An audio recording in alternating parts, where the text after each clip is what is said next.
Guys, അപ്പോൾ ഇന്നത്തെ വീഡിയോയിൽ നമ്മുടെ നറൂട്ടോ സീരീസിലെ മാദറ ഉച്ചിഹയുടെ ഫോംസും കാര്യങ്ങളുമാണ് നോക്കാൻ പോകുന്നത്. സ്റ്റാർട്ടിങ്ങിൽ വീക്ക് ആയിട്ടുള്ള ഈ ഒരു കഥാപാത്രം എങ്ങനെയാണ് ഗോഡ് ലെവൽ പവർഫുൾ ആകുന്നത്, ഇതിൽ പ്രധാനപ്പെട്ട 10 ഫോംസ് ആണ് നമ്മൾ ഡീറ്റെയിൽ ആയിട്ട് നോക്കാൻ പോകുന്നത്. മാദറ ഫാൻസ് വീഡിയോ ഹൈപ്പും ലൈക്കും ചെയ്ത് ചാനൽ ഒന്ന് സബ്സ്ക്രൈബ് ചെയ്തേക്ക്. അപ്പോൾ ഒട്ടും സമയം കളയുന്നില്ല, ഡയറക്റ്റ് വീഡിയോയിലോട്ട് പോകാം.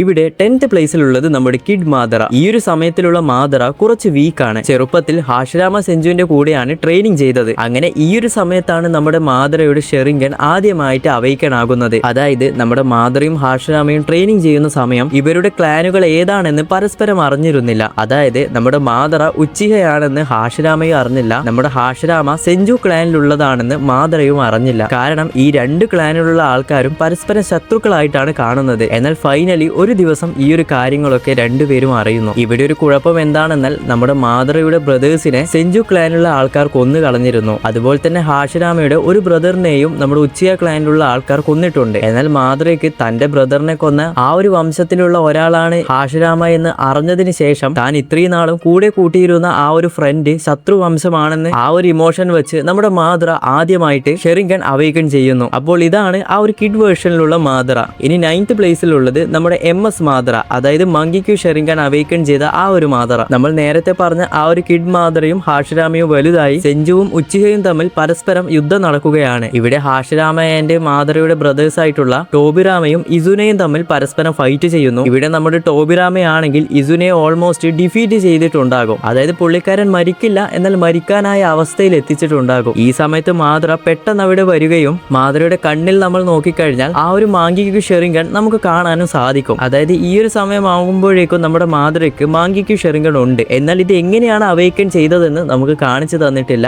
അതുകൂടാതെ ഇതിന്റെ എക്സ്ട്രാ പവേഴ്സ് എന്താണെന്നും നമുക്ക് കാണിച്ചു തന്നിട്ടില്ല. ഓക്കെ, ഇനി 8th പ്ലേസിലുള്ളത് EMS മാദറ, അതായത് എറ്റേണൽ മാങ്കിക്കു ഷെറിംഗൻ മാദറ. നമ്മൾ നേരത്തെ പറഞ്ഞില്ലേ നമ്മുടെ മാദറയുടെ ബ്രദർ ഏകദേശം മരിക്കാനായ അവസ്ഥയിൽ എത്തിയിട്ടുണ്ടാകുമെന്ന്. അങ്ങനെ മാദറയുടെ ബ്രദറായിട്ടുള്ള ഇസുനോയുടെ ആ ഒരു കണ്ണെടുത്ത് മാദറയ്ക്ക് എറ്റേണൽ മാങ്കിക്കു ഷെറിംഗൻ അവൈക്കൺ ആകും. ഇത് അവൈക്കൺ ആക്കിയത് കൊണ്ട് തന്നെ മാദറയ്ക്ക് സുസനോയും യൂസ് ചെയ്യാൻ കഴിയും. അതുപോലെ ഈ ഒരു എറ്റേണൽ മാങ്കിക്കു ഷെറിംഗൻ അവൈക്കൺ ചെയ്ത മാദറ നൈൻടെയിലിനെയും കൺട്രോൾ ചെയ്യുന്നുണ്ട്. ഈ ഒരു വേർഷനിലുള്ള മാദറയും ഹാഷിരാമയും തമ്മിലുള്ള ഒരു ഫൈറ്റ് നമ്മൾ കണ്ടതാണ്. ഇവിടെ മാദറയുടെ കയ്യിൽ 2 വെപ്പൺസും അതുപോലെ തന്നെ സുസനോ, കുറാമ എല്ലാം തന്നെ ഉണ്ട്. എന്നാൽ ഹാഷിരാമയ്ക്ക് ഇതൊന്നും വലിയ കാര്യമല്ല. പുള്ളിക്കാരൻ വുഡ് സ്റ്റൈൽ വെച്ച് തന്നെ മാദറയെ ഈസി ആയിട്ട് ഹാൻഡിൽ ചെയ്യും. അങ്ങനെ ഈ ഒരു ഫൈറ്റിന്റെ അവസാനം നമ്മുടെ ഹാഷിരാമ മാദറയെ കൊല്ലുന്നു. എന്നാൽ ആക്ച്വലി നമ്മുടെ മാദറ ഇവിടെ മരിക്കുന്നില്ല, ഇസനാഗി വെച്ച് രക്ഷപ്പെടുകയാണ് ചെയ്യുന്നത്. ഓക്കെ, ഇനി 8th പ്ലേസിലുള്ളത് നമ്മുടെ ഓൾഡ് മാദറ. നമ്മൾ നേരത്തെ പറഞ്ഞില്ലേ ഇസനാമി വെച്ച് മാദറ രക്ഷപ്പെട്ടു എന്ന്. ഈ സമയത്ത് നമ്മുടെ മാദറ ഹാഷിരാമയുടെ കുറച്ച് സെൽസും എടുത്തിരുന്നു. അതിനുശേഷം മാദറ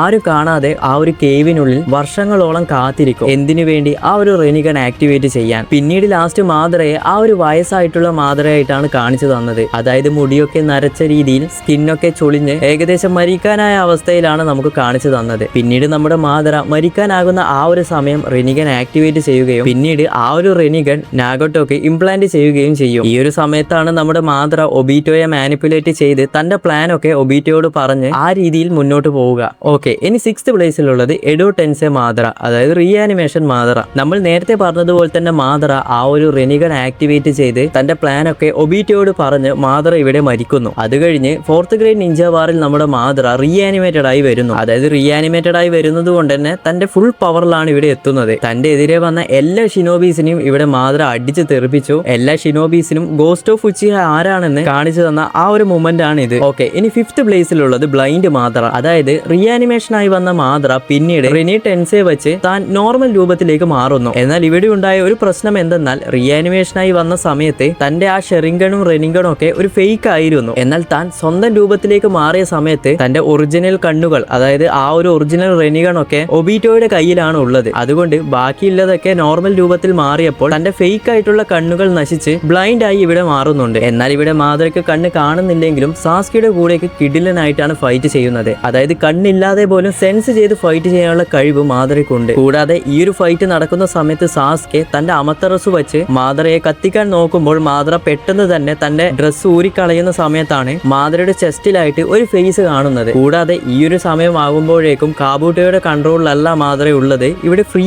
ആണ്. അതുപോലെ മാദറ ഇവിടെ ബ്ലൈൻഡ് ആയിട്ട് പോലും നല്ല കിടിലനായിട്ടാണ് ഫൈറ്റ് ചെയ്യുന്നത്. ഓക്കെ, ഇനി ഫോർത്ത് പ്ലേസിലുള്ളത് നമ്മുടെ ടെൻടെയിൽ ജിഞ്ചൂരിക്കി ആയിട്ടുള്ള മാദറ. ഫോർത്ത് ഗ്രേഡ് നിഞ്ച വാറിൽ നമ്മുടെ മാദറ ടെൻടെയിൽ ബീസ്റ്റിനെ അബ്സോർബ് ചെയ്ത് ടെൻടെയിൽ ജിഞ്ചൂരിക്കിയായി മാറുന്നു. ഈ ഒരു ഫോമിലെത്തിയ മാദറയ്ക്ക് ട്രൂത്ത് സീക്കിംഗ് ഓർബൊക്കെ ക്രിയേറ്റ് ചെയ്യാൻ കഴിയും. ഈ ഒരു സമയത്ത് മാദറയുടെ ലുക്കൊക്കെ മാറിയിട്ടുണ്ടാകും. ഒരു ഹ്യൂമൻ ഒട്ടുത്സുക്കി ആയാൽ എങ്ങനെയിരിക്കും അതുപോലെ തന്നെ. ഈ ഒരു വേർഷനിലുള്ള മാദറയും മൈഡ്ഗയും തമ്മിലുള്ള ഫൈറ്റ് ഒക്കെ നിങ്ങൾ കണ്ടതല്ലേ. മാദറയോട് ഈക്വൽ ആയിട്ട് മുട്ടി നിൽക്കാൻ കഴിഞ്ഞ ഒരേ ഒരാള് ഇവിടെ മൈഡ്ഗയി ആണ്. ഓക്കെ, ഇനി തേർഡ് പ്ലേസിലുള്ളത് ഗോഡ് ട്രീ അബ്സോർബ്ഡ് മാദറ. മൈഡ്ഗയുടെ കയ്യിൽ നിന്നും അടിവാങ്ങിയ നമ്മുടെ മാദറ ഗോഡ് ട്രീ അബ്സോർബ് ചെയ്യാൻ വേണ്ടി നോക്കും. എന്നാൽ ഗോഡ് ട്രീ വലുതായതുകൊണ്ട് കുറച്ച് സമയമെടുത്താണ് ഇത് അബ്സോർബ് ചെയ്യുന്നത്. എന്നാൽ ഇത് അബ്സോർബ് ചെയ്ത ഉടൻ തന്നെ ഫുള്ളി പവർഫുൾ ആകും. നമ്മുടെ നറൂട്ടോയും സാസ്കയും ഒരുമിച്ച് ഫൈറ്റ് ചെയ്തിട്ട് പോലും മാദറയ്ക്ക് ഇവിടെ ഒന്നും സംഭവിക്കുന്നില്ല. എന്നാൽ നോർമൽ നറൂട്ടോയും സാസ്കയും അല്ല, ആഗറോമയുടെ പവേഴ്സ് കൊടുത്തിട്ടുള്ള നറൂട്ടോയും സാസ്കയും ആണ്. ഇവരെ നേരിടാൻ വേണ്ടി മാദറ ഇതുവരെ യൂസ് ചെയ്യാത്ത പവർഫുൾ ആയിട്ടുള്ള ജുട്സൂസ് ഒക്കെ യൂസ് ചെയ്യുന്നുണ്ട്. എക്സാമ്പിൾ ആ ഒരു ലിംബോ ക്ലോൺസ് ഒക്കെ എടുത്തു പറയാം. ഓക്കെ, ഇനി സെക്കൻഡ് പ്ലേസിലുള്ളതാണ് ആ ഒരു മാദറയും കൂടാതെ ആ ഒരു 2 റെനിഗണും. നേരത്തെ പറഞ്ഞ മാദറയ്ക്ക് എന്താണ്, ഒരു റെനിഗൺ മാത്രമേ ഉള്ളൂ. ഇവിടെ 2 റെനിഗണ് വേണ്ടി എന്ത് ചെയ്യും? മാദറ ആദ്യം കക്കാഷിയുടെ കണ്ണിൽ നിന്നും ആ ഒരു മങ്കിക്ക് ഷെറിഗൺ എടുത്ത് ഒബീറ്റോയുടെ ആ ഒരു ഡയമെൻഷനിൽ പോയി ഒബീറ്റോയും അറ്റാക്ക് ചെയ്ത് റെനിഗൺ ആക്കി മാറ്റുന്നു. മാദറ ഈ ഒരു വേർഷനിൽ എത്തിയപ്പോൾ തന്നെ അത്രയധികം ഓവർ പവർഡായി മാറി. അതായത് ഒരു നോർമൽ ഷിനോബിക്ക് മാദറയെ ഡിഫീറ്റ് ചെയ്യുക എന്ന് പറയുന്നത് സ്വപ്നം കാണുന്നതിന് തുല്യമാണ്. ഇനി ഫസ്റ്റ് പ്ലേസിലുള്ളതാണ് മാദറ വിത്ത് റെനി ഷെറിഗൺ. അതായത് മാദറയ്ക്ക് മാറാൻ കഴിയുന്ന ഏറ്റവും പവർഫുൾ ആയിട്ടുള്ള പീക്ക് ഫോം. ഈ ഒരു സമയത്താണ് മാദറ റെനി ഷെറിഗൺ ആക്ടിവേറ്റ് ചെയ്ത് ആ ഒരു ഇൻഫിനിറ്റി സുക്കിയോമി ക്രിയേറ്റ് ചെയ്യുന്നത്. ഇൻഫിനിറ്റി സുക്കിയോമിയെ പറ്റി ഞാൻ പറയേണ്ട ആവശ്യമില്ലല്ലോ, ഒരു തരത്തിലുള്ള ഗെഞ്ചിറ്റ്സു ആണ്. നറൂട്ടോ സീരീസിൽ തന്നെ ഒരു പവർഫുൾ ഗെഞ്ചിറ്റ്സു. എല്ലാവരെയും ട്രാപ്പ് ചെയ്ത് അവരെ ഉറക്കി ഒരു ഡ്രീമിലേക്ക് അങ്ങ് തള്ളിവിടും. അങ്ങനെ ഫൈനലി മാദറയുടെ പ്ലാൻ പ്രകാരം എല്ലാം അവസാനിച്ചു എന്ന് നിൽക്കുമ്പോഴാണ് ഒബീറ്റോയുടെ ബോഡി കൺട്രോൾ ചെയ്ത നമ്മുടെ ബ്ലാക്ക് സെറ്റ്സു മാദറയെ അറ്റാക്ക് ചെയ്ത് അവസാനം അതിൽ നിന്നും കാഗുയ വരുന്നത്. പിന്നീട് ഫൈനലി മാദറയും ഇവിടെ ഡിഫീറ്റ് ആകുന്നു. അവസാനം നമ്മുടെ മാദറ തന്നെ പറയുന്നുണ്ട് എനിക്ക് തെറ്റുപറ്റി പോയി എന്ന്. അപ്പോൾ സീരീസിൽ മാദറ ഇത്രയൊക്കെ ഫോമുകളാണ് പ്രധാനമായിട്ട് യൂസ് ചെയ്തത്. ഇതിൽ ഏത് വേർഷനിലുള്ള മാദറയാണ് നിങ്ങൾക്കിഷ്ടം? മറക്കാതെ കമന്റ് ചെയ്യുക. അപ്പോൾ ഇതുപോലുള്ള അടുത്തൊരു വീഡിയോയുമായി പിന്നെ വരാം.